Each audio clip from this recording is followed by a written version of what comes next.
Welcome back and thank you for staying with us on KTV Primetime News. Remember, you're also streaming this live, as I told you at the beginning of the bulletin, on our social media platforms on Facebook, KTV Kenya, and on Twitter, KTV_Kenya. You can share your thoughts. Tell us what you think on the comment section there. Tell us what you think about the bulletin. Now, the best years in a man's life are said to be the youthful years. It is the time you can shape or destroy what fate holds for you. Now, today we are discussing with Austin Omanya, who is not an ordinary motivational speaker, but a man who has decided not to settle for the less and striving to rise above the ordinary, mentoring youths around the world to be better citizens.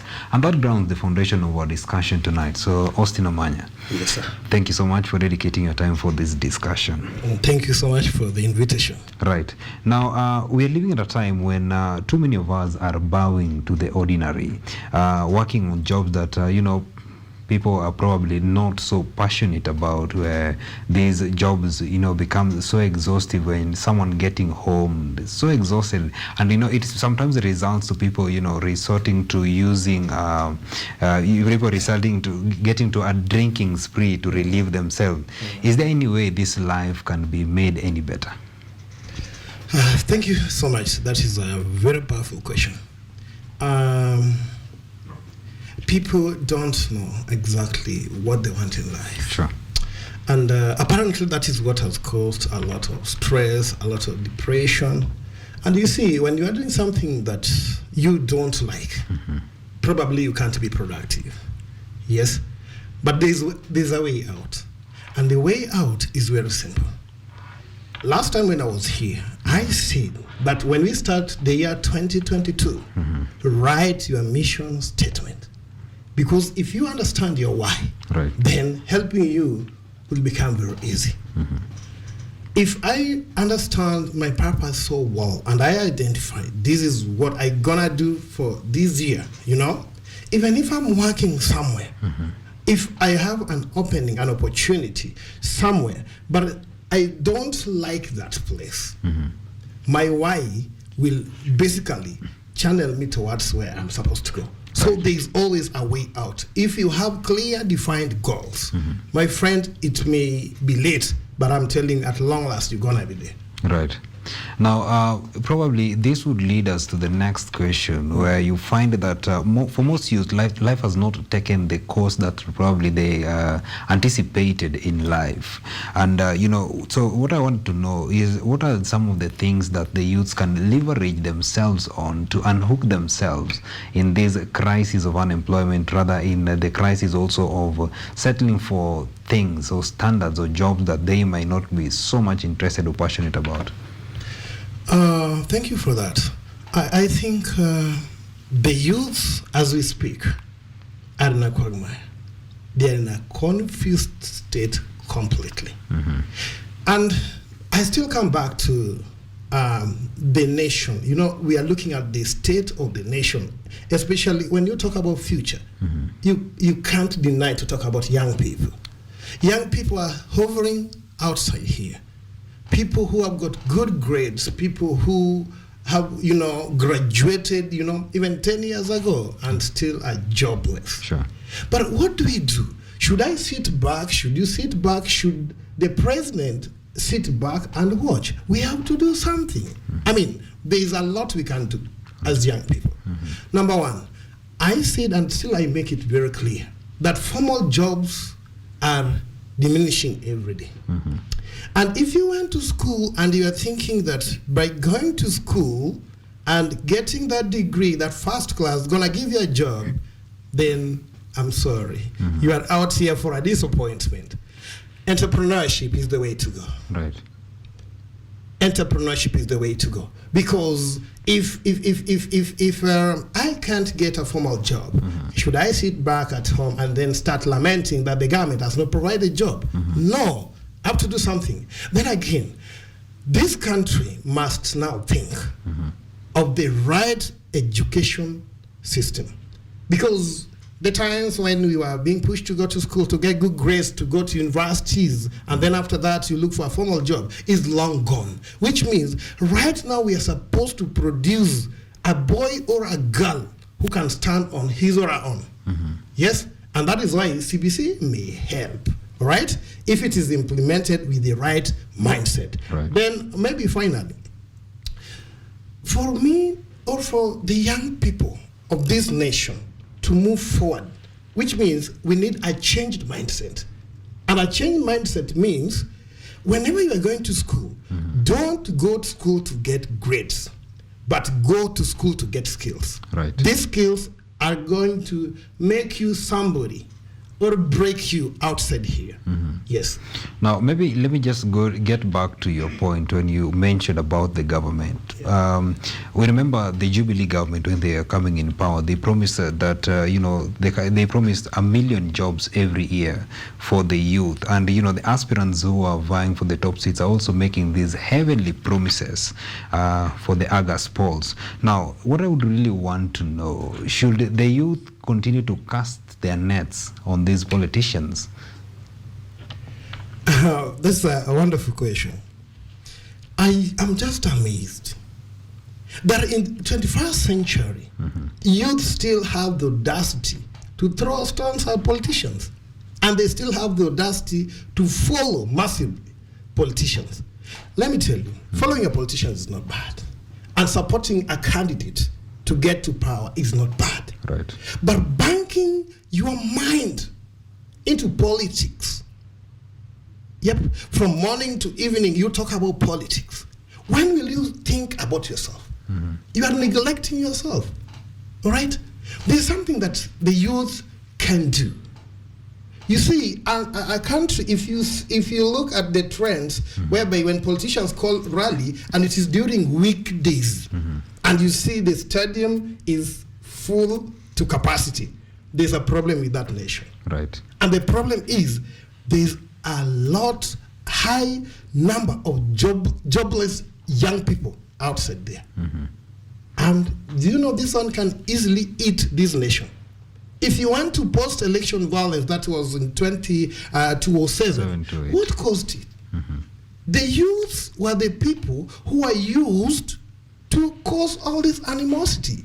We were used, and it was so bad. So many young people lost their lives. Sure. And I'm saying, if politicians want to wait for youths for 5 years to use them and then dump them and wait for another 5 years, I don't think that is where the youth who is listening to this, should go to. Please, a young person, write your vision statement. Please write your mission statement.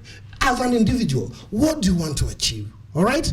That will lead you now to cast your vote into the right basket. Right. And I mean, you have to bank in a leader that can always create a change. I've been told a lot of things about the promises that the government made, the Jubilee government made. In 90 days, we're going to do this. In 90 days, we're going to do this. And up to date, if you check the records, most of them were not achieved, especially on the employment. Right. But now, what are we going to do differently? We are going to August poll. What are we going to do differently as young people? I was talking to some when we were doing voter education the other day, and they were telling me we are not going to vote. I don't think a young person should talk like that. But it's been the case because now that IEBC is rolling the second phase of this mass voter registration, Yes. we did a spot check, to try and find out why are youths, trying to shun the registration processes. Most of them were saying that they have lost hope in the politicians. These politicians, they come with heavenly promises, but they fail to deliver the promise that they made to them. Do we probably foresee that we will come to a point when politicians, the promises they are making they can be held accountable and deliver to what the promises are? We shall go there. One day, there comes a time when this nation will be bigger than an individual. Right. We promised heaven on earth, and we've never seen anything coming forth. And the main reason, sometimes I fit in the shoes of young people, why they have lost hope in the politics, is because politicians come with big promises, and surely they only serve their interest, But can that buy you from voting? Can that buy you from taking a voting card? It can't buy you, because this nation can only be changed by young people like us. Right. And with young people with an extraordinary mindset. Because if you use the mindset that we had in the previous elections, whereby you vote somebody because of a political party, or you vote somebody because they're giving you 50 bob. Oh no. We can't be all that cheap. Right. Young people, we have to rise above all odds. Right. And this one we can only do if we take votes and we vote for the right people. Maybe let's dive away from this political aspect of it. You mentioned at a point that the best leverage that the youths can have to tame this unemployment crisis would be to entrepreneurship. Yes.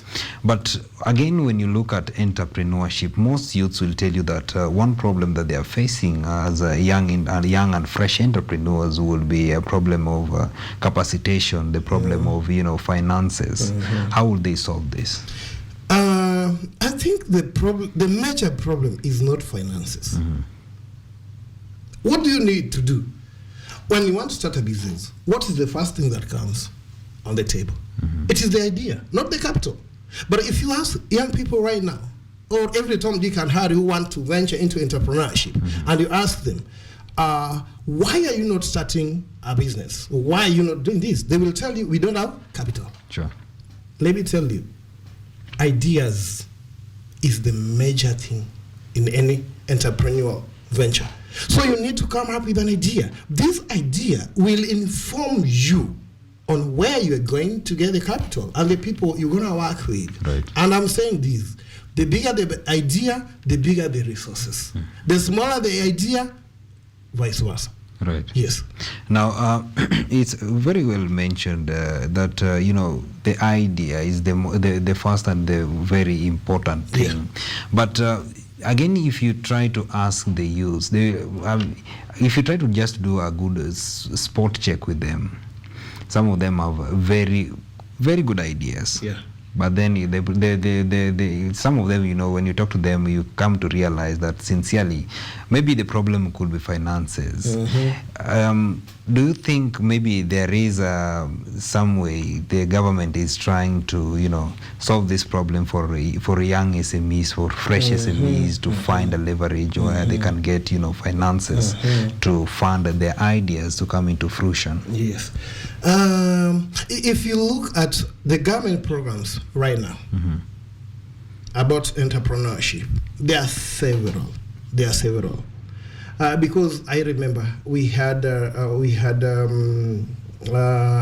youth employment. We had a seminar called Youth Employment Summit, and this is where we called all the youth and we told them, you know what? We have funding agencies here. Right. But you see, information again is power. So because we were training some youth in Bungoma and Migori, and we were asking them, you guys are doing farming, right? Have you ever visited AFC, Agricultural Finance Corporation? Yes, because I was even amazed that year, Agriculture AFC returned like around 2 million, and youths are down there. They are doing farming. I mean, they are doing, So I was like, well, I think there's a gap somewhere. Yes. The government is trying, though the government has not even done like 30%, But this is not a work for the government alone.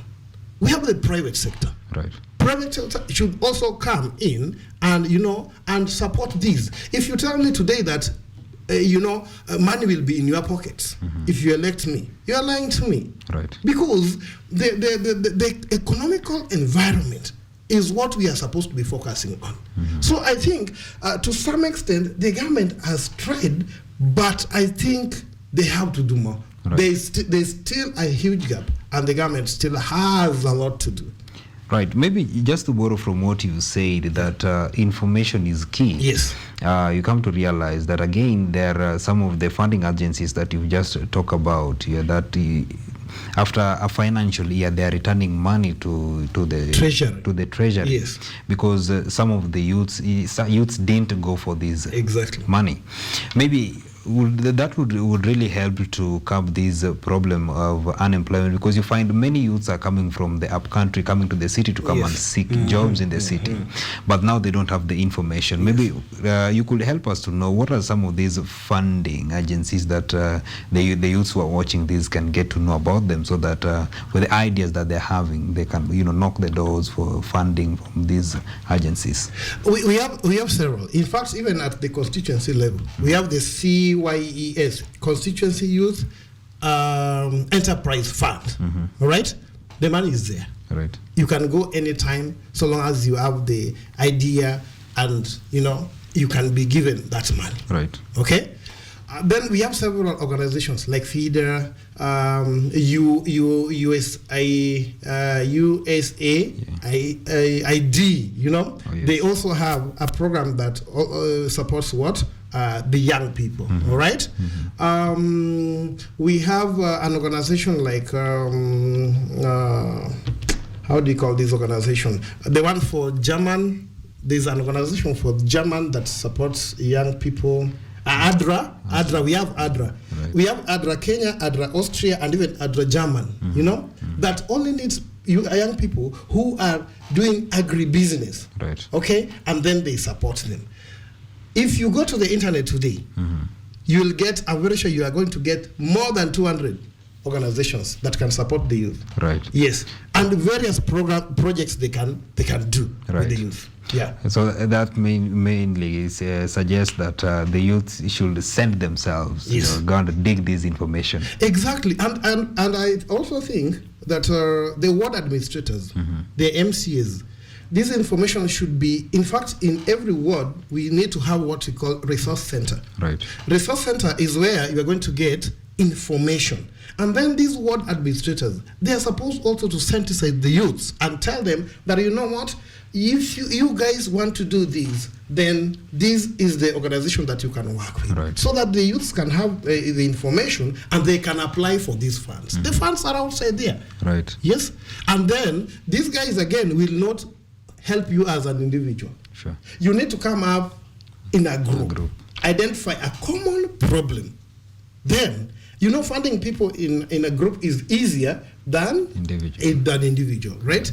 So many organizations will always fund you as a group.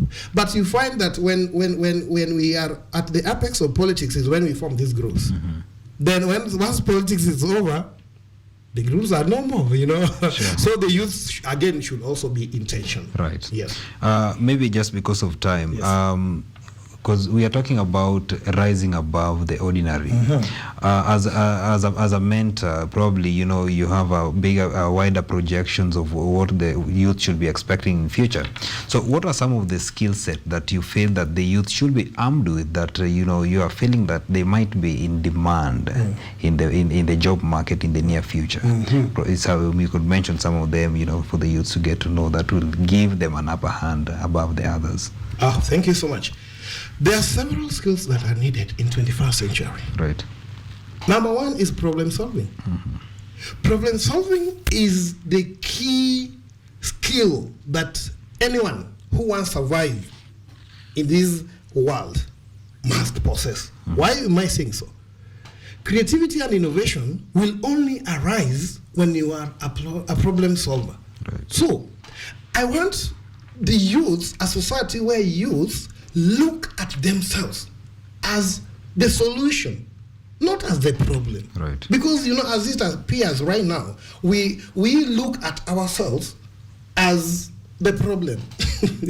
People complain a lot, and that is why I even told my friends, my contacts, that in 2022 is a new year, and this is a year of no regrets. Right. There's an article I wrote about that the other day. No regrets in 2022. 2022, I have to look at myself as a winner, right, and not a loser, as a producer and not as a consumer. So if we change that mindset and we have the notion that we are problem solvers, we can go very far, very far in life. Then another skill that they need to have is what we call networking. Right. Networking skills. Wow. This is the most difficult, but the best skill somebody can have. Right. Right now, even the jobs adverts, They are done internally. They are done internally. And if you don't have networks, you know, where will you go? Okay, you have your papers. You got the first class honors the other day. Yeah? But how are you going to get even to the job market? Right. I tell people that, you know what? This year, 2022, you need 6 people who will raise you. Right. You know? Yes, before you go to the grave, you see like grave, a coffin is being lifted by 6 people to the grave, you know? You need 6 people who can lift you when you are still alive. Right. Especially in 2022. What am I saying? I'm saying the contacts, the people you are meeting, develop a rapport very fast so that by the end of the day, you know Austin, you know another person, you know another. When something happens, you will know it better. Right. All right? So that is, I only wanted to give you 3 skills that are appropriate right now. Right. Okay? Then, they say knowledge and information is part and parcel. The youths of this nation don't love reading. Sure. And that is what makes the difference, you know? You can never become skilled in any area if you don't dig and find out why. Right. All right? So, information is power. And if you are knowledgeable in a given field, money will come looking for you. Sure. There are several skills, but you can only get these if you are one person who will always ask why. If you normally ask yourself why, you'll become a millionaire very fast. Sure. Very interesting. Interesting indeed. Now, probably because of time, as we wind up the discussion, what could be your final words to the youths? And probably you could also tell us where to find you, because, you know, because of time, we are cutting this discussion, but some of us would wish to extend it to you, you know, to our social media platforms or something. I want to talk to someone who is listening right now. This nation needs you more than you need the nation. So you have to wake up, pick your mat, and move forward. What am I saying? As a young person, aged, or even as a child, understand your why. Your why is your purpose. And then you must know that even if the environment is very tight, you know, but let me tell you, if there is power in possibility, everything is possible. You can go as far as you want, all right? And then, I beg all of us, let's plan. In the year 2022, let's plan and make a difference. I have all those trainings. You can go check my YouTube, Mentor Austin Omanya. Even FB, you can find me with the same name, Mentor Austin Omanya. And I'm based at Emperor Plaza in Nairobi. You can also find me in Kitengela. I'll help you. And I'll help you. And please make sure after this, we can talk and then we see a way forward. I want to leave you with one quote from Mahatma Gandhi. I love so much. He once said this: strength does not come from physical capacity, but from indomitable will. Your willpower will take you far. Thank you so much. Right. Thank you so much, Omanya, for that insightful information on rising above the ordinary. I hope the youths have got something and almost everything they need to know for the year 2022. And with that, we're taking a very second break here on KUTV Primetime News. The moment shall be coming back with more, so stay with us. See you on the other side.